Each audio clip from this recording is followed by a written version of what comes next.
এই রাস্তাঘাটের কে রাই বানছে আমি বুঝলাম না দিদি কে সাগরিয়া কে লাতি দিছে তা লাতি দেন হরপ সুবি আরে আমি ওইটা বাজে বলছি তুমি দেখছো কোনটা লাগ বাজছে ওই কি লাগে বাজে আমি জানি ব্যথা পাইছি না লাতি মারি আনো লাগ বাজছে বিতেছি ফালতু কথা কই না ব্যথা পাইছি ভাই আমক জান কম না তুমি সেতো করে লাগি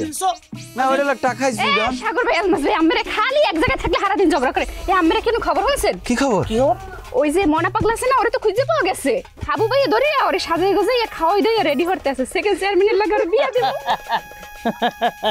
যাও তাই অনেকদিন পর আমার একটা গটকালি সাকসেস হইছে আলহামদুলিল্লাহ এটা কেমন কথা কইলে তুমি এই বিয়ের গটকালি কেমনে করলাম ফাইজদিমি করো ফাও কথা কও না তাই গটকালি কেডা করছে তুই আমি গটকালি করবো কি লেগে আমি কি ঘটক না ফাউল জানি কোন জায়গার এবারে সাগরিয়া আমি ফাউল তুই কি তুই তো একটা রিজেক্ট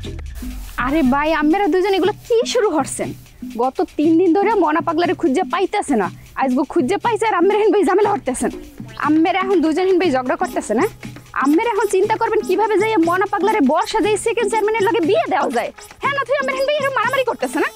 তিথি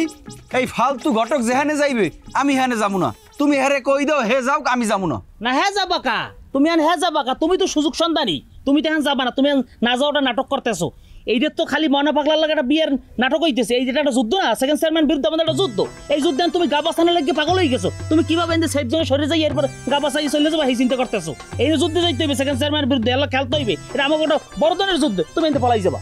আমি সব সময় দেখছি আগে নিজে গাবাসাই হইবে আগে সবাই আগে ভাগ্যে যাও যুদ্ধে অংশগ্রহণ করো না এটা কেমন কথা আমি ভাগ্যে যাই মানি আমি হাবুর কোন বিপদে পাশে আসলাম না কোন যুদ্ধে আমি হাবুর লোকে একসাথে যুদ্ধ করি না তোমার এটা প্রমাণ দিতে হইবে তুমি যদি এই প্রমাণ না দিতে পারো তোমার জিব্রাতে টাইন নিয়ে কাল হিরিয়েলাম নে নে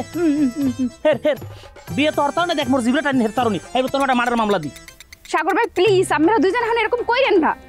এই যে দেখেন সেকেন্ড চেয়ারম্যান কিভাবে হাবু ভাই আর মারজান ভাবির মধ্যে একটা ঝামেলা লাগাই দিছে হ্যাঁ সংসারে আগুন জ্বালাই দিছে এগুলোর প্রতিশোধ নেওয়ার সময় এখন এই সময় এখন ওই মনারে দিয়ে এটা প্রতিশোধ নিব আমরা এখন ঠান্ডা মাথায় চিন্তা করবেন আমরা যদি এরকম ঝগড়া করেন তাহলে ওইবে কন্দি এটা তো আপনাকে দায়িত্ব সবাই ঠিক আছে তিথি তুমি কইলে যে কেবারের মতো আমি ছাড়িয়ে দিলাম তুমি কইয়ে দিও এরপর কিন্তু আমি আর ছাড়বো না এ বড় সাই দেখে তুই আমার হুমকি দিয়ে গেছ তুই হুমকি দেছো আলমাস ভাই প্লিজ একটু ঠান্ডা হন সবসময় এরকম চিল্লা পাল্লা ভাল লাগে কোন আমরা খালি ফাইজলামি করেন দিদি তোর কথাই কই না লাগাবার বুঝপরাস আরে কি যে আনন্দ লাগতেছে আমার সেকেন্ড চেয়ারম্যানের বিয়ে হতে ওই মনা পাগলা বর্ষায় যে যাইবে সেকেন্ড চেয়ারম্যানের বাড়িতে সেকেন্ড চেয়ারম্যানের জন্য পারফেক্ট জামাই কি যে মজা হবে খালি সবাই দেখতে গ্রামবাসী সেকেন্ড চেয়ারম্যানের জন্য এই জামাই ঠিক আছে ও যে শয়তানের শয়তান ওর লাগে বিয়ে হইলো ঠিকই দমন হইবে